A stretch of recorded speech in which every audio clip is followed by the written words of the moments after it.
X raise की खोज हुए कई साल हो चुके थे।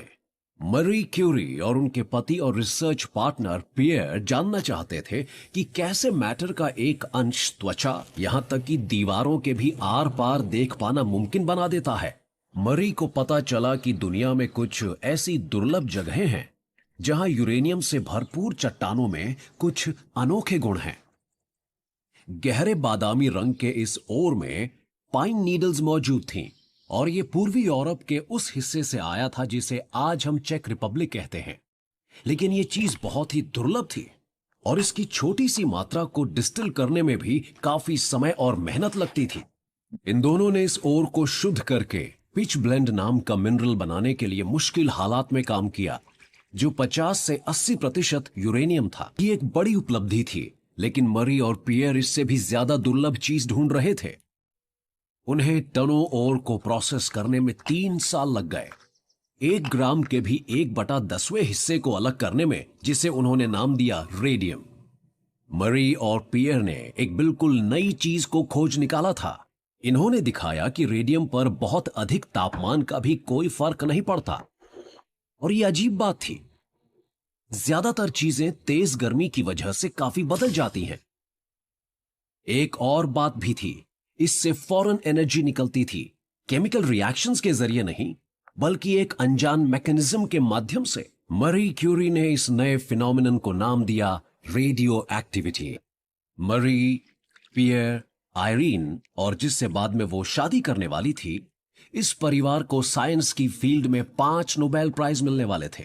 इन्होंने जिस पिच ब्लेंड को रिफाइन करके बॉटल्स, ट्यूब्स और फ्लास्क्स में भरा था, बाद में उसके रेडियम पार्टिकल्स बचे रह गए थे। ये इतने दमदार थे कि रात में इनसे लैब रोशन हो जाता था।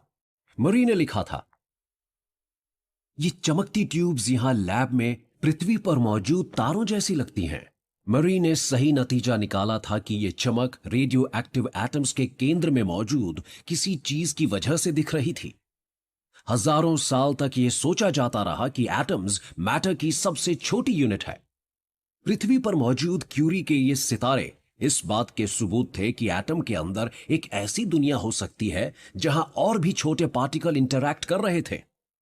इस जादुई रात के 100 साल बाद भी क्यूरी की कुकबुक्स उस कमाल की रेडियो एक्टिविटी से जगमग थीं जो उन्होंने खोजी थी। 1933 में हंगरी के फिजिसिस्ट लियो ज़िलार्ड एक बायोलॉजिस्ट बनने के बारे में सोच रहे थे।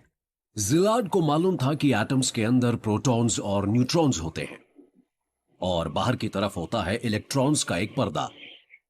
फिर लंदन में इस ट्रैफिक सिग्नल के ग्रीन होने का इंतजार करते हुए उन्हें अचानक एक ख्याल आया, अगर उन्हें किसी ऐसे एलिमेंट की अच्छी खासी मात्रा मिल जाए जो 2 न्यूट्रॉन्स को छोड़ते समय एक को जज्ब कर ले, तो फिर इससे एक न्यूक्लियर चेन रिएक्शन बन जाएगा।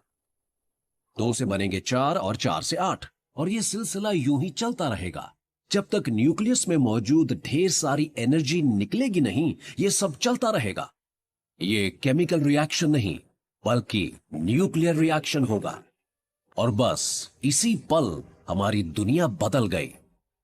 लियो ज़िलार्ड को एक्सपोनेंशियल्स की ताकत भी मालूम थी, और अगर एटम के न्यूक्लियस में एक न्यूट्रॉन चेन रिएक्शन शुरू हो जाता तो वेल्स की कल्पना के अनुसार एटॉमिक बॉम्ब बनाना मुमकिन हो जाता। वो इसकी तबाही की क्षमता की बात सोचकर ही दहल गए। जो उथल पुथल बहुत पहले शुरू हो चुकी थी, ये बस उसका हाल का एक पहलू ही था। 1939 में एडोल्फ हिटलर के जन्मदिन पर उसके एक युवा और ज़हीन साइंटिस्ट पॉल हार्टेक के दिमाग में फ्यूहरर के लिए खास तोहफा था। हार्टेक ने नाज़ी वॉर ऑफिस को एक चिट्ठी लिखी।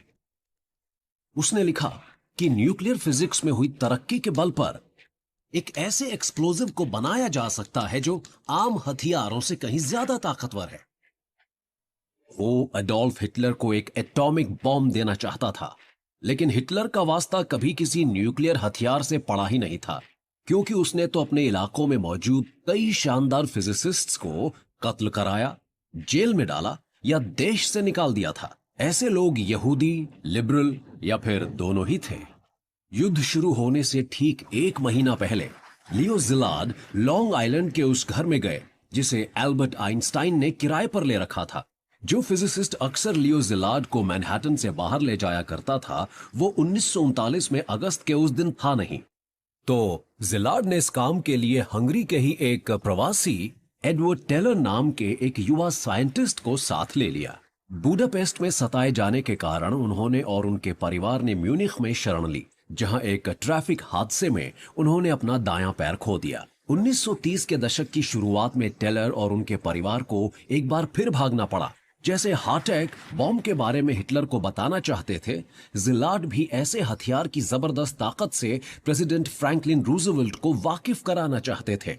जहां तक सम्मान और प्रभाव की बात है, तो दुनिया में कोई भी साइंटिस्ट आइंस्टाइन से टक्कर नहीं ले सकता था।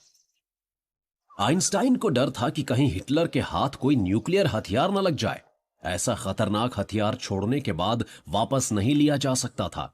आइंस्टाइन एटॉमिक बॉम्ब बनाने की अमेरिका की कोशिश से कोई वास्ता नहीं रखना चाहते थे, जिसे बाद में मैनहट्टन प्रोजेक्ट कहा गया। पर उन्होंने युद्ध में एटॉमिक न्यूक्लियाई के संभावित इस्तेमाल के बारे में राष्ट्रपति को आगाह जरूर कर दिया।